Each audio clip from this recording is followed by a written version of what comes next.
A kindness that changed her destiny. The rain had just begun to fall when Aisha stepped out of the office building, clutching her worn-out handbag tightly against her side. The city lights blurred through the thin curtain of rain, and the cold wind brushed against her tired face. It had been another long day of pretending everything was fine at 28. Aisha's life was not what she had imagined, with big dreams, a stable job, a better life for her widowed mother, maybe even her own small apartment one day. But reality was different. Her salary barely covered rent.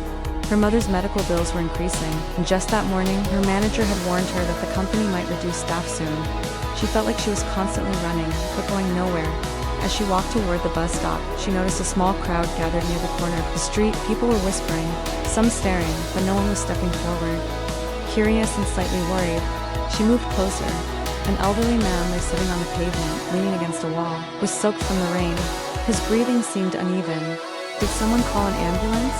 Aisha asked. A man in the crowd shrugged. Probably just a beggar. These people, they get for sympathy. But something didn't feel right. The old man didn't look like he was pretending. His clothes, though dusty, were of good quality. His shoes were expensive, just worn from walking. Aisha's heart tightened. She stepped. Oh, sir. The old man slowly lifted his eyes. They were confused. Lost a driver, he whispered weakly. I think I walked too far. Do you know your home address? She asked gently. He shook his head. The crowd began dispersing. The rain grew heavier. Aisha looked at the time. She would have to pay for a taxi, something she really couldn't afford. She hesitated.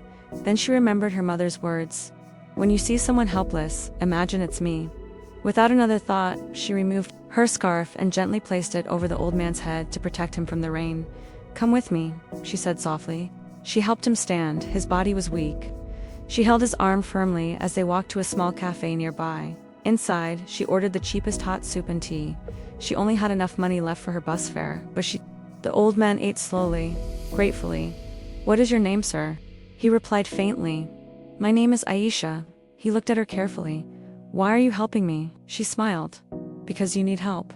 No cameras, no expectations, just kindness.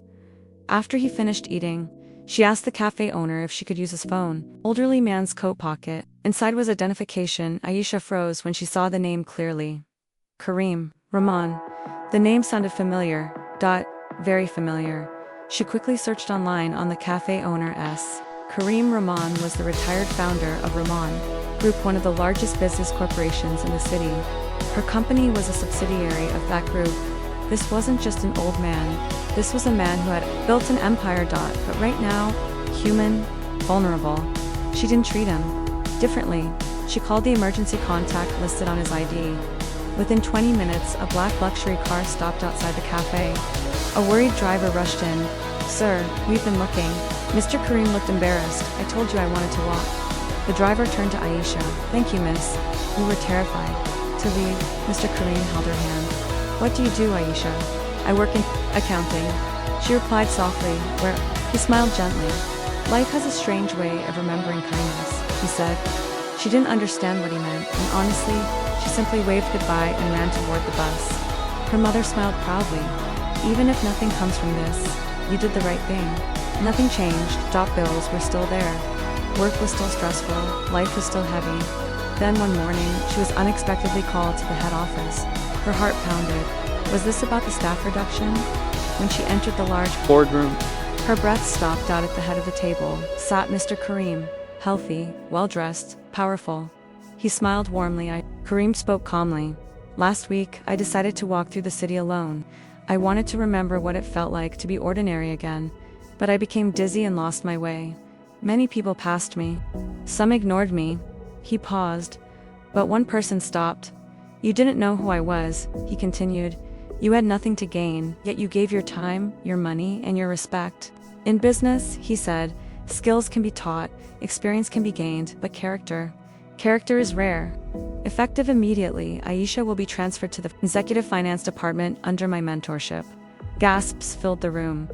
Additionally, he continued, she will receive a salary increase and housing allowance.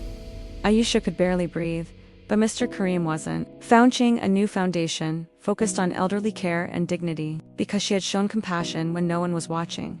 The months that followed changed her life completely. She moved her mother into a better apartment. Her mother's medical treatments improved. For the first time in years, Aisha felt stable, but something even more beautiful happened.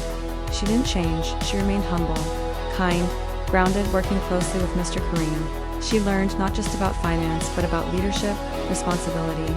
During a quiet meeting, she asked him, "Why did you test people like that?" "Because when you build wealth, you start forgetting who you built it for. I wanted to see if kindness still existed in my city." "And did you find it?" "Yes," he said. "In the years past, the elderly shelters were built, medical programs were launched, prisons received help." Aisha eventually became one of the youngest directors in the company's history. But she never forgot that rainy evening, that one simple decision, one moment of hesitation, one choice between walking away. Her destiny didn't change because of luck. It changed because she chose compassion over convenience, and sometimes that is all it takes. Moral: when you help someone without expecting anything in return, life finds a way to return it in ways you never imagined.